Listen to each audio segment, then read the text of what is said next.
ప్రజాని గళం ప్రజాబలం AR5 news కి స్వాగతం. కడప జిల్లా బ్రహ్మంగారి మఠం నందు సమరసత సేవా ఫౌండేషన్ ఆంధ్రప్రదేశ్ ఆధ్వర్యంలో నిర్వహించిన శిక్షణా తరగతులకు చివరి రోజున శ్రీ జగన్మాత ఈశ్వరీదేవి మఠం పీఠాధిపతులు శ్రీ వీరకుమార స్వాముల వారికి సామూహిక స్వాగతం పలికారు. SSF తరగతులకు చివరి రోజున ముఖ్య వక్తగా రాష్ట్ర అధ్యక్షులు శ్రీ తాలూరి విష్ణువు తన సందేశాన్ని అందిస్తూ రాష్ట్రంలో ఉన్నటువంటి హిందువులంతా ఒక మహాశక్తిగా మారి అన్ని కులాలకు అతీతంగా హిందూ యొక్క భావాజలాన్ని నేర్పి మన దేశం హిందూ దేశం కనుక మనమంతా హిందువులం, సోదరులం, బంధువులం కనుక దేశంలో ఉన్నటువంటి క్రిస్టియన్స్, ముస్లిమ్స్ వారిని కూడా ప్రేమానురాగాలను పంచి మన దేశ హిందూ యొక్క విశిష్టతను గురించి తెలియచేసే వారితో కలిసి మన యొక్క భావజలాన్ని పంచుకుంటూ ప్రతి ఒక్కరం కూడా సోదరభావం కలిగి జీవించాలని వారు తెలియజేశారు. హిందువుగా జీవిస్తున్నటువంటి తీరు, హిందువుగా ఎలా బతకాలో, ఎలా జీవించాలో ఆయన వివరించారు. ఈ శిక్షణా తరగతులలో 17 జిల్లాల నుంచి వచ్చినటువంటి కార్యకర్తలకు తన యొక్క సందేశాన్ని గురించి ఇప్పటి నుంచి దేశవ్యాప్తంగా జరుగుతున్నటువంటి హిందూ ధర్మ ప్రచారాన్ని ప్రతి ఒక్కరిలోకి తీసుకువెళ్లడానికి నడుం బిగించి వెళ్లాలని తెలియజేశారు. వారితో పాటు శ్రీ విరాట్ పోతులూరి వీరబ్రహ్మేంద్ర స్వాముల వారి మనుమరాలు అయిన శ్రీ జగన్మాత ఈశ్వరీదేవి మఠం పీఠాధిపతులు శ్రీ వీరకుమార స్వాముల వారు ప్రసంగిస్తూ భూత, భవిష్యత్తు, వర్తమాన కాలాన్ని అందించినటువంటి శ్రీ పోతులూరి వీరబ్రహ్మేంద్ర స్వాముల వారు నడియాడినటువంటి అడుగుజాడల్లో మనమంతా నడుస్తున్నాము కనుక వీరబ్రహ్మేంద్ర స్వాముల వారు కుల మతాలకు అతీతంగా తన శిష్యుని ముస్లింల నుండి తన భక్తిని చాటుకున్న దళితుడైన మాదిగ కక్కయ్య నుండి వారి భక్తిని సమాజానికి తెలియజేశారు. హిందువులము అయిన మనము కూడా ప్రతి ఒక్కరిలో కూడా శ్రీ వీరబ్రహ్మేంద్ర స్వాముల వారు చేసినటువంటి మహా గొప్ప కార్యాన్ని ప్రతి ఒక్కరం కూడా చేయాలని ఆయన తెలియజేశారు. ఈ కార్యక్రమంలో SSF ప్రాంత ధర్మ ప్రచారకులు ముద్దుసారం, ప్రాంత శాసంయోజక్ శ్రీ తులసి సూర్యప్రకాష్, శ్రీ చౌడూరి ఈశ్వర్ రెడ్డి, రాయలసీమ జోన్ ధర్మ ప్రచారకులు, జిల్లా సంయోజక శ్రీ తమి దేపాటి వెంకటేశ్వర్లు, జిల్లా సంయోజక శ్రీ తమి దేపాటి వెంకటేశ్వర్లు, జిల్లా ఉపాధ్యాయ సంయోజక్ లక్ష్మీనారాయణ రెడ్డి, జిల్లా సాంస్కృతి ప్రముఖ శ్రీధర్రావు, క్రమశిక్షణ 3 ప్రొఫెషనల్ డిసిప్లిన్ అంటే వృత్తిపరమైన క్రమశిక్షణ. 4 స్పిరిచువల్ డిసిప్లిన్ అంటే భక్తిపరమైనటువంటి నీతి నియమాలు క్రమశిక్షణ కలిగి ఉండడం పైన. 5వది సోషల్ డిసిప్లిన్ అంటే సమాజం పట్ల డిసిప్లైన్గా ఉండడం. ఇవన్నీ మీరు ప్రతిరోజు నమామి భారతమాతరం. శ్రీమద్బ్రహ్మకులోద్భవం సురచిరం వేదాంతవేద్యం శివం సద్భక్తావనతత్పరం లలిత గోవిందాంబికావల్లభం కాలజ్ఞాన నివేదినం భవహరం దుష్టావలీ శిక్షణం వీరబ్రహ్మ జగద్గురుం గుణనిధిం సర్వజ్ఞమూర్తిం భజే. జ్ఞానప్రదాయోగమాత జగన్మాత శ్రీ ఈశ్వరి మహావిద్యా మహామాయా భక్తిముక్తిప్రదాయిని.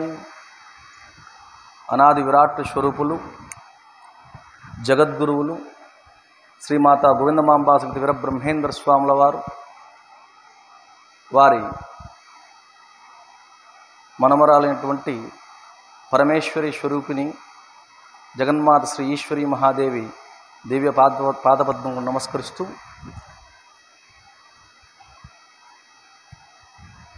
ఆంధ్రప్రదేశ్ సమరసత సేవా ఫౌండేషన్ వారి పర్యవేక్షణలో ఈ శ్రీ వీరబ్రహ్మ క్షేత్రం వేదికగా ఈ క్షేత్రమునందు నెలకొల్పబడినటువంటి బలిజ కాపు తెలగ నిత్యాన్నదాన సత్రం వేదికగా గత 9 రోజుల నుంచి నిర్వహింపబడుతూ ఉన్నటువంటి సమరసత సేవా ఫౌండేషన్ ధర్మాచార్య శిక్షణా సదస్సు కార్యక్రమాన్ని మఠం వేదికగా నిర్వాహకులు నిర్వహించడం నిజంగా ఆనందదాయకము. ధర్మాచార్యులకు అది ఒక గొప్ప అనుభూతిని కూడా కలిగించి ఉంటుంది అని భావిస్తున్నాను. ఎందుకు అంటే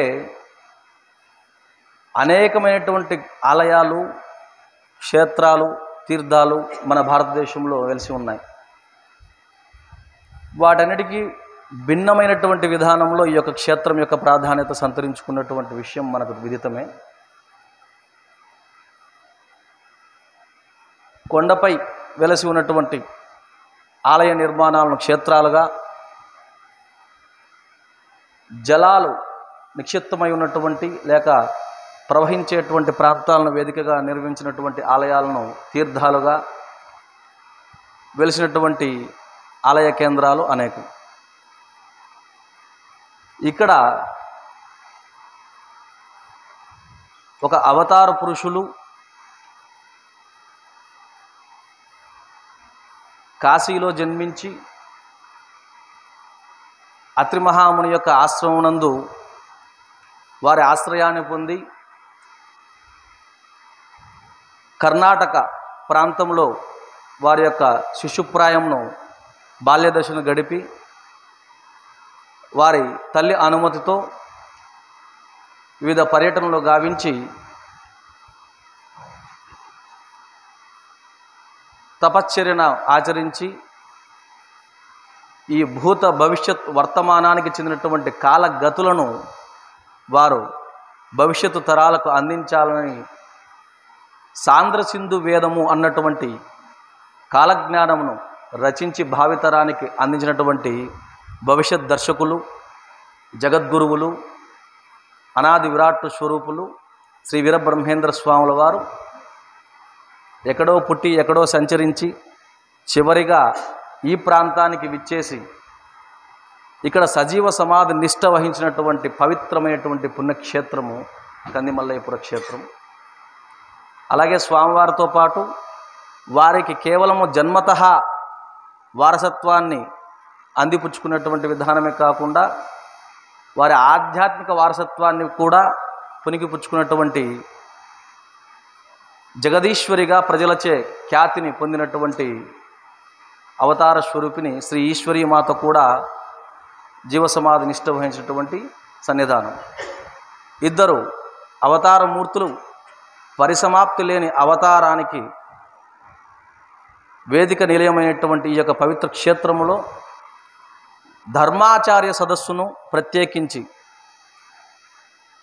ఇక్కడ నిర్వహించటం ఈ ప్రాంతానికి కూడా అవసరమై ఉన్నటువంటి అంశాన్ని పెద్దల దృష్టికి తీసుకెళ్ళినటువంటి స్థానిక జిల్లా ఎస్ఎస్ఎఫ్ పెద్దలైనటువంటి శ్రీ ఈశ్వరెడ్డి గారు, అలాగే మన పూర్వమామిళ్ళ, మైదుకూరు తదితరుల ఎస్ఎస్ఎఫ్ వర్గీయులందరికీ కూడా మరొకసారి వారికి ఈ యొక్క సభాపూర్వకంగా ప్రత్యేక అభినందనలు తెలియజేస్తూ, ధర్మాచార్యులు ఇందాక పెద్దలు చెప్పారు, మార్గదర్శకులుగా ఆచరింపబడినప్పుడు అనుసరించేటువంటి అవకాశం ఎక్కువగా ఉంటుందని వారు చెప్పినటువంటి సారాంశం అని నాకు అర్థమైంది. అంతేనా? ఎందరో మహనీయుల్ని మనము ఈరోజు ఆరాధిస్తున్నాము అంటే వారు అనుసరించినటువంటి నడవడికను, ఆ నడవడిక ఎంతో శ్లాఘనీయమైనటువంటి విధానములో ఆదర్శప్రాయంగా మార్గదర్శకంగా ఉన్నది కాబట్టి కొన్ని యుగాలు గడిచినప్పటికీ కూడా మర్యాదా పురుషోత్తమునిగా, ఆదర్శ రామునిగా, ఆదర్శ శిష్యునిగా ఈ రకమైనటువంటి వివిధ కోణాలలో మన యొక్క పురాణ ఇతిహాస చారిత్రక నేపథ్యాలను ఇప్పటికీ కూడా ఏలుతూ ఉన్నటువంటి ఈ యొక్క భారతదేశంలో హిందూ ధర్మానికి, మనం చెప్పుకుంటూ ఉన్నటువంటి అనుసరిస్తున్న సనాతన ధర్మానికి ఒక దిక్సూచిలా, ఒక దిశానిర్దేశంగా సామాన్యులకు సైతం కూడా నేనున్నటువంటి మహనీయులు జగద్గురు శ్రీ వీరబ్రహ్మేంద్ర స్వాముల వారు ఈ యొక్క దక్షిణ భారతదేశంలో ఈ కడప జిల్లా ప్రాంతంలో ఇక్కడికి విచ్చేయడం, అదే కాలమానానికి యోగి వేమన గారు కూడా ఇక్కడ తన యొక్క ఖడ్గ కలంతో వారి సాహిత్య నేపథ్యంలో మన సంవత్సరాలు వ్యత్యాసంలో ఈ రాయలసీమ ప్రాంతంలో ఆచరిస్తూ అనుభవిస్తూ దీని ద్వారా మనం సమాజంలో ఒక వ్యక్తి నిర్మాణాన్ని, ఒక కుటుంబ నిర్మాణాన్ని, ఒక సమాజ నిర్మాణాన్ని, ఒక సంస్కృతి నిర్మాణాన్ని, ఒక స్పిరిచువల్ నిర్మాణాన్ని మనం తీసుకురావాల్సిన బాధ్యత మనందరి మీద ఉంది. ఈ సెల్ఫ్ డిసిప్లిన్ అనే దానిలో ఒక ధర్మ ప్రచారకగా నీకు ఉండవలసిన కొన్ని నియమాలు ఎలా ఉండాలి, నీ వేషధారణ ఎలా ఉండాలి, నీ భాష ఎలా ఉండాలి, నీ ప్రవర్తన ఎలా ఉండాలి, సమాజంలో నువ్వు ఎలా ముందుకు వెళ్ళాలి. సహజంగా మీరు గమనించండి, ఒక ధర్మ ప్రచారకుని ఈ రోజున ఈ 15 రోజులు శిక్షణ తరువాత ఎలా ఉండాలంటే, ఒక పువ్వుని మనం నలిపితే ఏమొస్తుంది? మంచి సువాసన వస్తుంది. ఒక గంధాన్ని అరగదీస్తే ఏమొస్తుంది? సువాసన వస్తుంది. ఒక ధర్మ ప్రచారకులు శిక్షణ అయిన తరువాత సమరస్త సేవా ఫౌండేషన్లో 10 రోజులు శిక్షణ పొందిన తర్వాత అతను పలకరిస్తే ఏం రావాలి? ఏం రావాలి?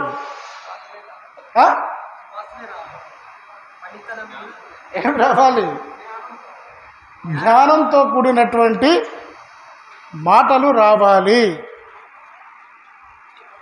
ఎక్కడ పడితే ఏది పడితే అది మాట్లాడకుండా పద్ధతిగా సంస్కారంతో కూడినటువంటి, జ్ఞానంతో కూడినటువంటి, 10 మందిని ఆకర్షించగలిగినటువంటి మన క్రమశిక్షణ వ్యక్తిగతంగా మనం దాన్ని ఆచరించి తీరాలి. దాన్ని తూచా తప్పకుండా అమలుపరచాలి. రెండోది కుటుంబ క్రమశిక్షణ. మనం మన దేశంలో కుటుంబ వ్యవస్థ గురించి, మన కుటుంబాల యొక్క క్రమశిక్షణ గురించి మనం ప్రజలకు చెప్పడానికి వెళుతున్నాం. మరి నీ కుటుంబ క్రమశిక్షణ నువ్వు అనుసరిస్తున్నావా? నీ కుటుంబంలో నీ పిల్లలు, నీ భార్య, నీ తల్లిదండ్రులు, నీ బంధువులు అదే క్రమశిక్షణతో మెలుగుతున్నారా? సరి చేసుకోవలసిన ఆవశ్యకత మనకు ఉంది. ఎందుకంటే నీ కుటుంబం గురించి నీకు సక్రమైన ఒక సమగ్రమైన ఆలోచన, క్రమశిక్షణ లేకపోతే నువ్వు వేరే వాళ్ళకి చెప్పేందుకు అనర్హుడు అవుతావు. కనుక నువ్వు వ్యక్తిగతంగా క్రమశిక్షణగా ఉండాలి, నీ కుటుంబం కూడా క్రమశిక్షణగా ఉండాలి. ఇది మీరు తప్పకుండా పాటించి తీరాలి. తర్వాత మూడోది ప్రొఫెషనల్, అంటే నీ వృత్తి. నీ వృత్తిలో నువ్వు ధర్మాన్ని పాటించాలి. నీ వృత్తి ఉంది, ప్రవృత్తి ఉంది. నీకు ఏదో ఇంటి దగ్గర ఏదో పొలం ఉంటుంది, దానికి సంబంధించిన వ్యవహారం కొంచెం ఉంటుంది, అది గమనించాలి. ఇక్కడ ధర్మం ప్రచారానికి నువ్వు వచ్చినందుకు ఈ ధర్మ ప్రచారం యొక్క పనిని నువ్వు పనిచేస్తున్నావా? నీ ధర్మం పట్ల నువ్వు నియమంగా ఉన్నావా? నీ ధర్మ ప్రచారంలో నేను నిమగ్నమయ్యావా లేదా? నీ వృత్తి పర్ఫెక్ట్గా చేస్తున్నావా లేదని 100 కళ్ళు మీ మీద ఉంటాయి. గ్రామం అంతా మిమ్మల్ని చూస్తుంది, మీ ఊరు చూస్తుంది, మీ మండలం చూస్తుంది, మీరు పనిచేసే ఖండంతా గమనిస్తుంది. కనుక అటువంటి క్రమశిక్షణ కలిగిన వ్యక్తిగా, ఒక శక్తిగా, సమాజాన్ని మార్చగలిగినటువంటి శక్తియుక్తులు కలిగిన ఒక ధీటైన ధర్మ ప్రచారంగా నువ్వు ప్రజలకి కనపడాలి. ఆ నియమాలు నీలో ఉండాలి. నీ ప్రవృత్తిని, నీ వృత్తిని జాగ్రత్తగా చూసుకోవాలి. అనవసరమైన మాటలు ఎక్కడా మాట్లాడకూడదు. ఓకే. నాలుగోది ఏమనుకున్నావు?